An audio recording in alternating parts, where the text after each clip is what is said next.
Hello everyone. तो आज का जो हमारा वीडियो लेक्चर है उसमें हम करेंगे कुछ क्वेश्चंस, सीक्वेंस के से रिलेटेड कुछ क्वेश्चंस करेंगे। सबसे पहला क्वेश्चन है discuss the boundedness of the following sequences. इस क्वेश्चन में 3 पार्ट है, मतलब इसको 3 क्वेश्चंस में डिवाइड कर रखा है। हर क्वेश्चन में हमने क्या करना है, जो सीक्वेंस की जनरल टर्म दे रखी है उस सीक्वेंस की बाउंडेडनेस चेक करनी है कि वो सीक्वेंस बाउंडेड है या नहीं है। ठीक है, तो जो सबसे पहला क्वेश्चन है उसमें जो सीक्वेंस की जनरल टर्म है वो क्या है, 7 है। अगर हम इस सीक्वेंस को लिखें तो हम क्या लिखेंगे, A N equals to A1 A2 up to AN and so on. ठीक है, तो यहाँ पे A1 की वैल्यू क्या रहेगी 7, A2 की वैल्यू क्या रहेगी 7, A3 की वैल्यू भी क्या रहेगी 7। ठीक है, मतलब ये सीक्वेंस की सारी टर्म्स क्या है 7 है। तो ये सीक्वेंस किस टाइप की सीक्वेंस है, ये कांस्टेंट सीक्वेंस है। अब हमें चेक करना है कि ये सीक्वेंस बाउंडेड है या नहीं है। तो जैसा हमें पता है कि अगर किसी सीक्वेंस की बाउंडेडनेस चेक करनी है तो हम क्या करेंगे, हम उसका रेंज सेट निकाल लेंगे और रेंज सेट को चेक करेंगे कि क्या उसका रेंज सेट बाउंडेड है या नहीं है। तो ये जो सीक्वेंस है इसका जो रेंज सेट रहेगा वो क्या होगा, रेंज सेट किसके इक्वल रहेगा यहाँ पे, सिंगलटन 7। क्योंकि कांस्टेंट सीक्वेंसेस का जो रेंज सेट होता है उसमें एक सिंगल एलिमेंट ही होता है, और ये रेंज सेट कैसा सेट है, बाउंडेड सेट है, विच इज़ बाउंडेड सेट। ठीक है, तो हमारी जो सीक्वेंस है उसका रेंज सेट बाउंडेड सेट है। तो हमारी सीक्वेंस कैसी सीक्वेंस हो जाएगी, बाउंडेड सीक्वेंस हो जाएगी। 10 जो सीक्वेंस AN है वो कैसी सीक्वेंस होगी, बाउंडेड सीक्वेंस। इसके बाद नेक्स्ट पार्ट है, उसमें AN की वैल्यू गिवन है 2n+3 डिवाइड बाई 3n+4। हमें चेक करना कि ये जो सीक्वेंस है ये बाउंडेड है या नहीं है, जिसकी जनरल टर्म क्या लिखी गई है, AN equals to 2n+3 divide by 3n+4। तो इसके लिए हम क्या करेंगे, एज वी नो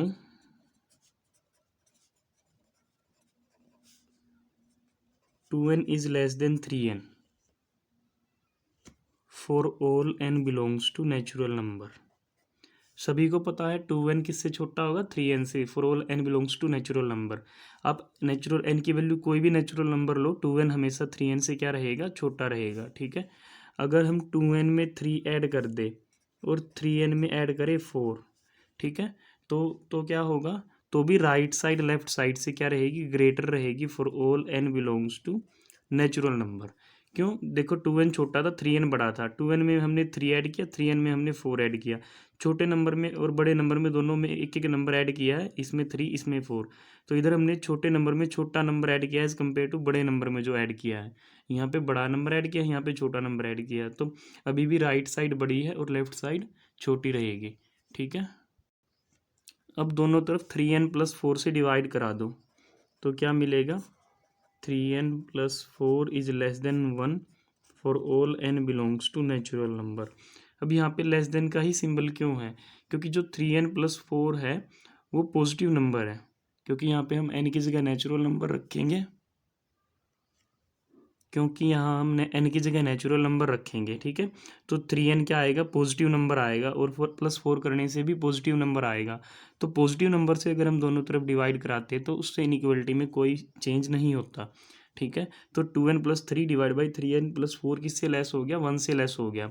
और ये किसके इक्वल गिवन है, ये तो an की वैल्यू है, तो दिस इम्प्लाइज an किससे छोटा हो गया, 1 से, for all n belongs to natural number. ठीक है, तो an की वैल्यू हमेशा 1 से कैसी रहेगी, छोटी रहेगी। और दूसरी बात, जो यहाँ पे an की वैल्यू है वो कभी 0 भी नहीं होएगी, वो हमेशा 0 से बड़ी रहेगी। ठीक है, क्योंकि तो क्लियर सी बात, आप नेचुरल नंबर यहाँ पे रखोगे, और नेचुरल नंबर जब यहाँ पे आप रखोगे तो ये क्वांटिटी कभी 0 नहीं होगी। ठीक है, तो ये an 0 नहीं आएगा, और an हमेशा 1 से छोटा हमने दिखा दिया है। तो अब क्या लिखोगे, clearly 0 less than an for all n belongs to natural number.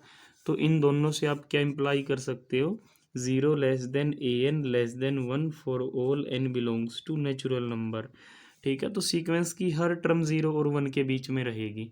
This implies जो आपकी सीक्वेंस है an वो कैसी सीक्वेंस है, वो बाउंडेड सीक्वेंस है। Sequence an is bounded sequence. अब हम करेंगे थर्ड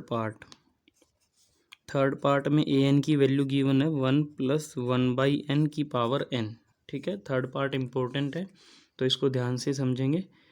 ए एन की वैल्यू 1+1/n की पावर n है। हम इसको ना बाइनोमियल की हेल्प से एक्सपेंड करेंगे।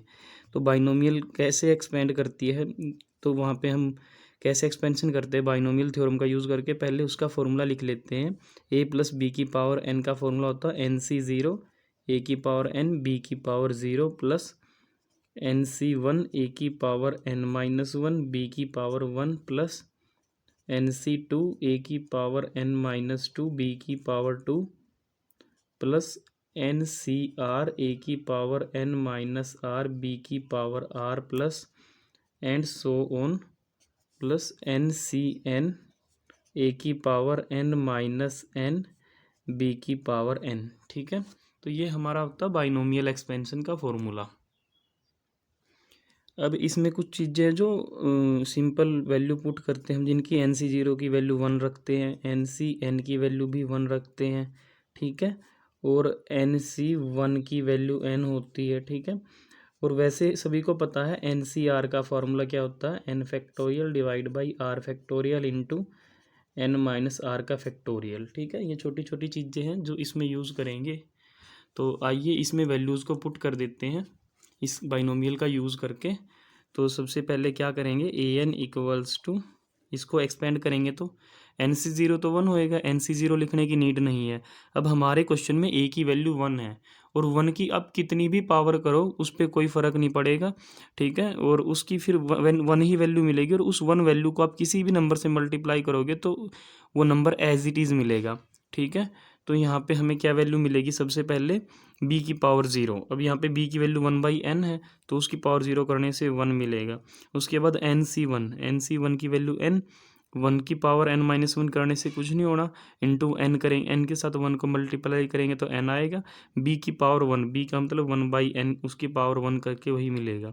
nc2 का मतलब होता है n into n-1 divide by 2 factorial, और 1 की पावर n-2 करने से कुछ नहीं मिलेगा, b की पावर 2 मतलब 1/n की पावर 2। ठीक है, ऐसे ही फिर आएगा nc3 मतलब n into n-1 into n-2 divide by 3 factorial और 1/n की पावर 3।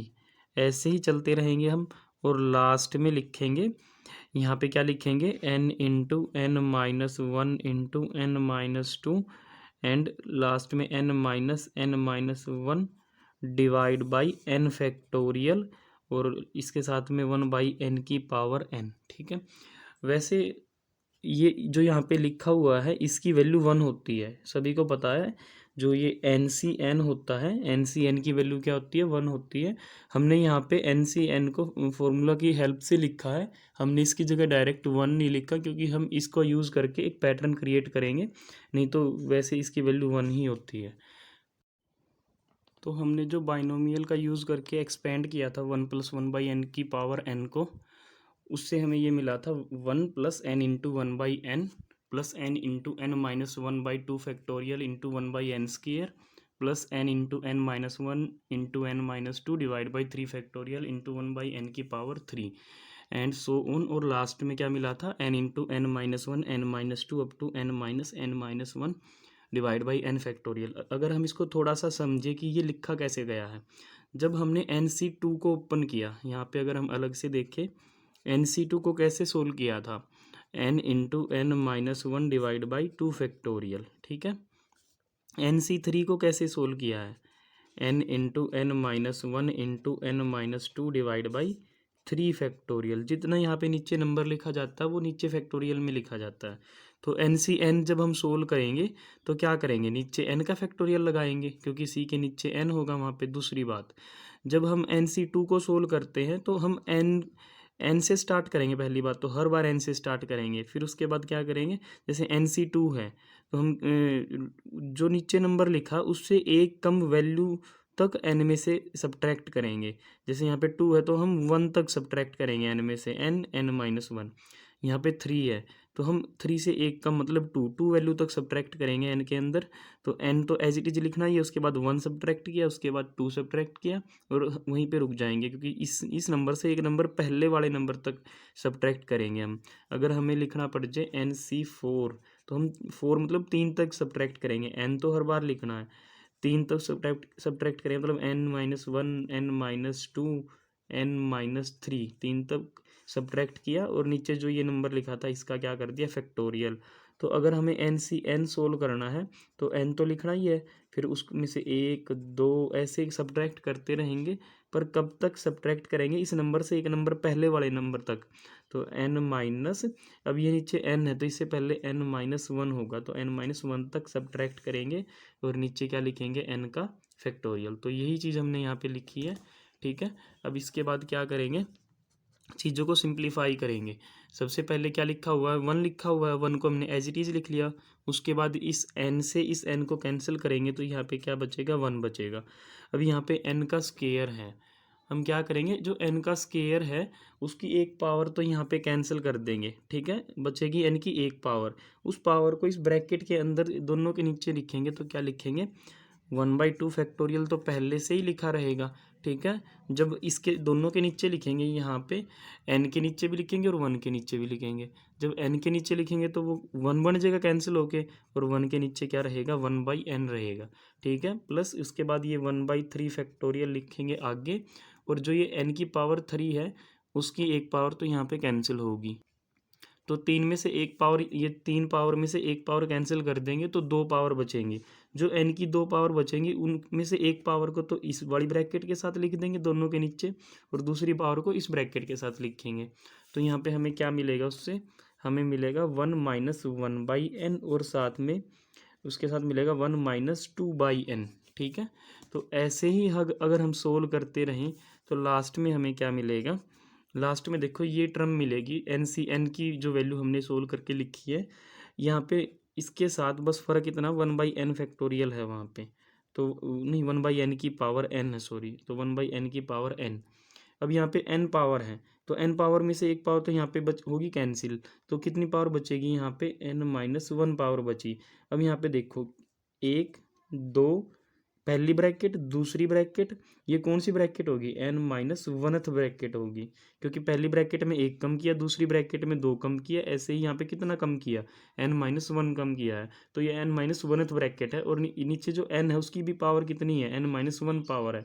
तो उसकी जो n-1 पावर्स है, हर एक ब्रैकेट के साथ एक पावर लिखेंगे डिनोमिनेटर में, तो हमें उससे क्या मिलेगा, बाहर 1/n फैक्टोरियल तो एज इट इज़ लिखा रहेगा।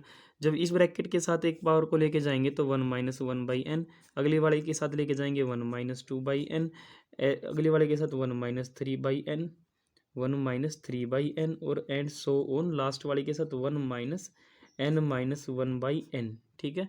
तो इन सभी ब्रैकेट्स को सोल्व करके हमें ये चीज़ मिली है, और हमने जो ये वैल्यू निकाल ली है, ये किसकी वैल्यू निकाली है, बाइनोमियल जो हमने एक्सपेंड करी है वो an के लिए सोल्व करी है, ठीक है।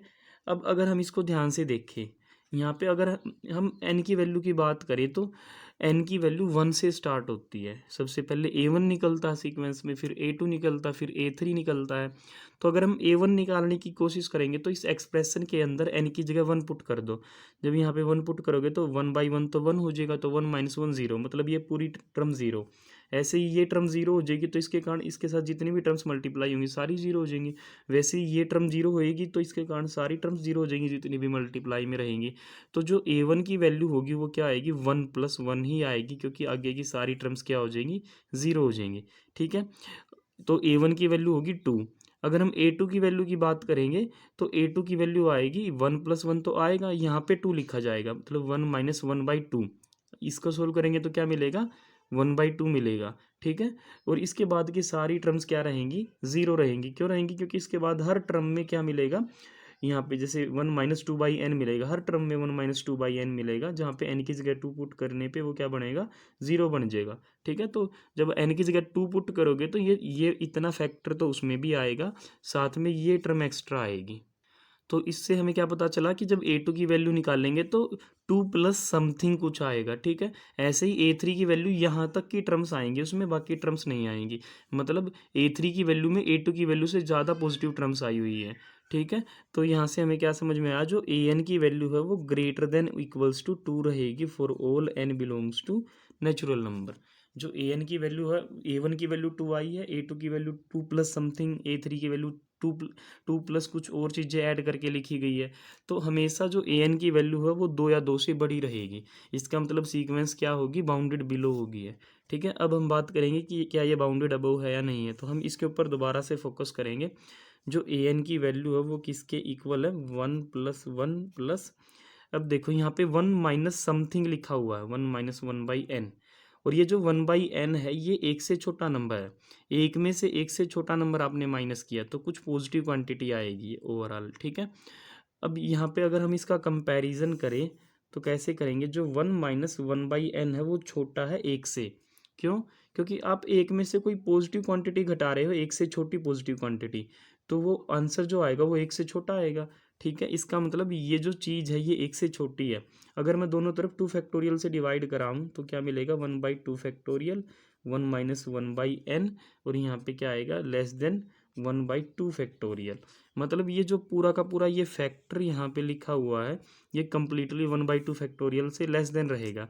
तो अगर मैं इसको हटा के इसको लिखूंगा तो क्या होगा, यहाँ पे जो सिंबल है वो ग्रेटर का सिंबल हो जाएगा, तो 1/2 फैक्टोरियल। ऐसे ही यहाँ पे ये वाली जो चीज़ है ये एक से छोटी है, ये भी चीज़ एक से छोटी रहेगी, ठीक है। तो 1, ये दोनों चीज़ एक से छोटी है। अगर हम इन दोनों को हटा के यहाँ पे भी 1 लिख दें, यहाँ पे भी 1 लिख दें, तो यहाँ पे सिंबल लेस देन का चलेगा, ठीक है। तो यहाँ पे लेस देन का सिंबल लगा देंगे और सेम काम यहाँ पे करेंगे, 1/3 फैक्टोरियल, 1/3 फैक्टोरियल।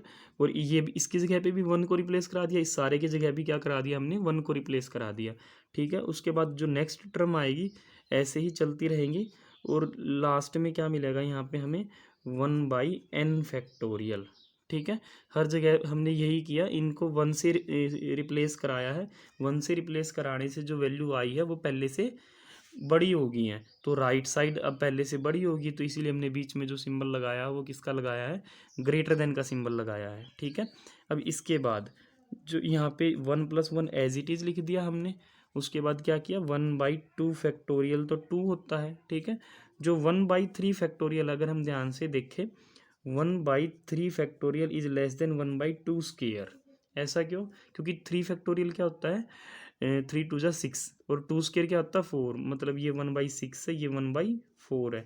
तो 1/6 1/4 से छोटा होता है, सभी को पता है, ठीक है। तो अगर मैं 1/3 फैक्टोरियल को हटा के 1/2 स्क्वेयर लिखूंगा उसकी जगह, तो वैल्यू पहले से बढ़ जाएगी। तो 1/3 फैक्टोरियल को मैंने हटा दिया और उसकी जगह लिखा 1/2 स्क्वेयर, तो वैल्यू पहले से ग्रेटर हो जाएगी। तो यहाँ पे पहले भी ग्रेटर का सिंबल था, अब फिर से ग्रेटर ही रहेगा, ठीक है। ऐसे ही यहाँ पे 1/4 फैक्टोरियल आएगा।